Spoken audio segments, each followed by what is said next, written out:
मैं एक आग्रह भाजपा और सपा दोनों से करूंगा। दोनों के पास संसाधन है।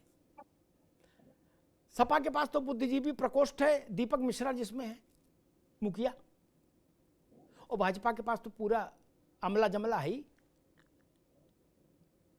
पिछले 2000-2500 वर्ष से अब तक के भारत के इतिहास पर एक व्हाइट पेपर तैयार कराओ, ताकि यह दुष्प्रचार हमेशा के लिए जमींदोज हो जाए कि भारत भूमि पर केवल 10% लोगों वाली बिरादरियों ने ही शासन किया। यह दुष्प्रचार, यह झूठ, यह खंडित होना चाहिए।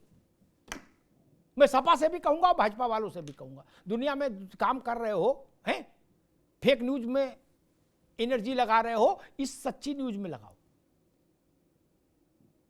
मैं देश के बुद्धिजीवियों से भी कहूंगा, क्या देश के सामने तथ्य नहीं रखना चाहिए ताकि कोई नेता ये दुष्प्रचार ना कर पाए? चंद्रगुप्त मौर्य कौन थे ये बताना चाहिए ना। उनसे बड़ा प्रतापी शासक कोई हुआ? और दक्षिण में भी, केवल उत्तर में नहीं, दक्षिण में भी। मैंने तो भगवान कृष्ण का उदाहरण दिया। मथुरा को किनके द्वारा शासित था? यादवों के द्वारा। यादव कौन थे? अशोक जी की पार्टी के मुताबिक पीडीए, यही ना? तो आपका शासन तो तब था जब शूरसेन थे। और आज भी भारत का प्रधानमंत्री पिछले 3 बार से पीडीए के ही हिस्से से है। अशोक जी भी इस बात से तो इनकार नहीं कर सकते। पिछले 3 टर्म से भारत का प्रधानमंत्री पिछड़े वर्ग का व्यक्ति है कि नहीं है? इससे ज्यादा समावेशी समाज फिर कैसे होगा? और दूसरी बात मैं जो कहना चाहता हूं ये कि महाराजा सुहेलदेव जैसे लोगों को जात और गोत्र में मत बांटिए। ये कुछ वैसी कोशिश है कि रामचंद्र जी की मूर्ति के नीचे ठा रामचंद्र कोई लिख जाए, या कृष्ण जी की आगे लिख दे श्री कृष्ण यादव, और उसके आगे कोई और कलाकार आ जाए जो ज्यादा समझता हो पीडीए, वो यादव के बीच में आगे ब्रैकेट लगा के लिख दे घोसी या कमरिया, तो भैंस पूरी पानी में चली जाए। ये मत करिए। सूरज सबका है, उस पर जात और गोत्र का मुहर नहीं लग सकती। ये लोग सूरज हैं, नक्षत्र हैं, हमारे भारत के आकाश के ये सूर्य है, चंद्रमा है, नक्षत्र मंडल है। ये जाति में नहीं बढ़ सकते, न जाति में इनको बांटना चाहिए।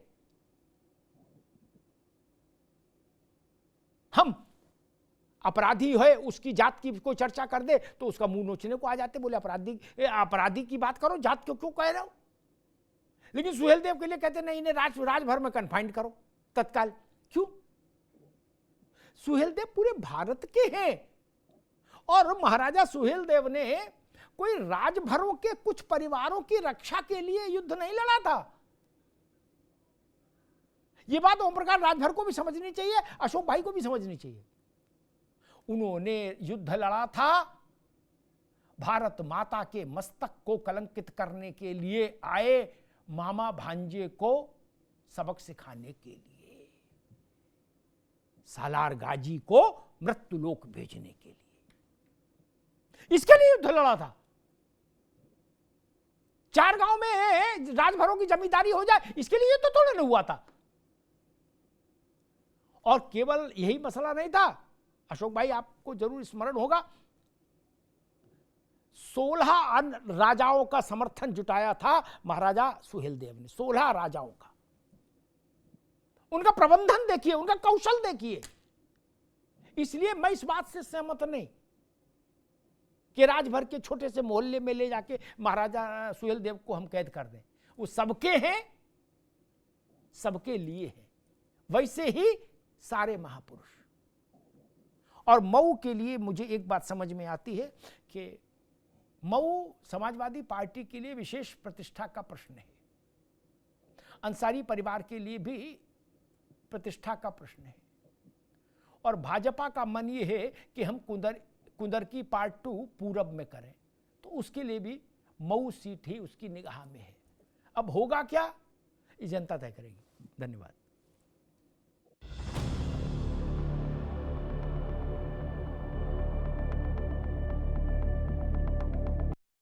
अब उत्तर चाहिए ब्रॉट टू यू बाय आरप्योर का हल्दी मसाला, मिर्च धनिया करे कमाल, सबका राजा आरप्योर मसाला।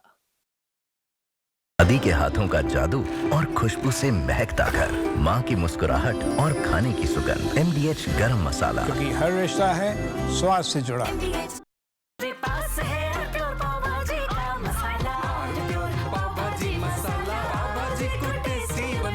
सबका राजा आरप्योर मसाला। अरे श्रीमती जी, कुछ तो सस्ता लो, बचत करो। नहीं श्रीमान जी, सब बढ़िया लो, रहने दीजिए। इसमें क्या खास बात है? थोड़े में ज्यादा स्वाद, यही तो है इसकी खास बात। वाओ मामा, क्या स्वाद है। अरे मेरे राजा, सबका राजा आरप्योर मसाला। ये है सीक्रेट रेसिपी MDH का जीरा सिप जल जीरा मसाला।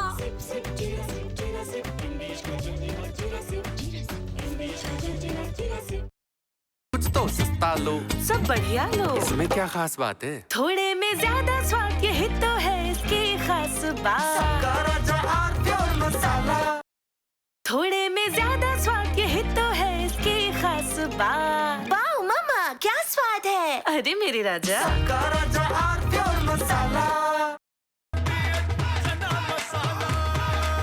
अब छोलिया हो या लोबिया, सफेद चने या काले चने, सब कुछ मजेदार बने।